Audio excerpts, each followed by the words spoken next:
जय महाराष्ट्र मित्रांनो, 4-5 दिवस झाले आपल्या व्हिडिओमध्ये बाई असेच सीन असतात. सकाळ सकाळी सकाळच्या वेळी गावचं वातावरण एकदम खतरनाक असतं बाई. इकडे घरी आल्यावरती आंघोळ वगैरे केली बाई. इकडे अण्णापणी काय कोंबडी सोलपून आणली होती. आत्याची काय देवाची कोंबडी होती. मग काय अण्णापणी कोंबडी एवढी भाजून बाई चिकन पाडलं इकडे. तेवढ्याच मिठ्या पण आला बाई घरी. मग काय भावाला दिला नाश्ता पाणी झाला. तिकडून डायरेक्ट आलो बाई अनिकेतच्या घरी. काय काकींनी चाय दिली इकडे. मग काय चाय मारली बाई कडक मध्ये. मसाला बोलून जरा आयुष्य चाय मध्ये 5 मीठ टाकलं इकडे.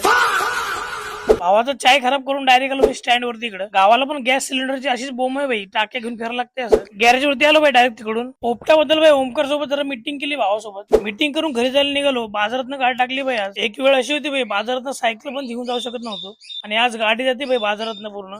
दुपारी काय मग बाई स्प्राईट व्हिडिओ आणली बाई. इंस्टाग्राम वरची व्हायरल ड्रिंक बनवायची होती आपल्याला. व्हायरल ड्रिंकची व्हिडिओ बाई लवकरच आपल्या इंस्टा आयडीला अपलोड करेल मी. ड्रिंक ग्रहण करून आम्ही भाई आलो ओमक्यासोबत इकडे पोपट पकडायला. भाऊ एकदम डेंजर पद्धतीने चढला झाडावरती. पोपटाचा विषय करून आम्ही निघालो होतो भाई वाल्मिकला जायला. मधल्या एका गावामध्ये भाई इकडे आशू भाऊची जेसीबी लावली होती कामासाठी. तेवढं आयुष भाई इकडे बकेटवर बसला डायरेक्ट. गावी आल्यावरती भाई कधी घरात बसू वाटत नाही शांतपणे. फुल 101 सीन असतात भाई गावाला. गन्नूला काय गाडी शिकायची होती. मग काय भावाला बोललो घे घाटात गाडी. माउंटेन ड्यू पासून भावाला दिली घाटामध्ये गाडी चालवायला. मोराला बघून मोराला बोललो चोर आणि गन्नू भावाला आपल्या दिला गाडी शिकवायला चोर. भावाला जरा घेरचा विषय समजवला भाई हाताने. मग नाचरे मोरा करत करत भाई निघालो आम्ही पण घरी जायला. आणि जर आजची व्हिडिओ आवडली असेल तर लाईक कमेंट फॉलो करा भावांनो. सबस्क्राईब करून जावा.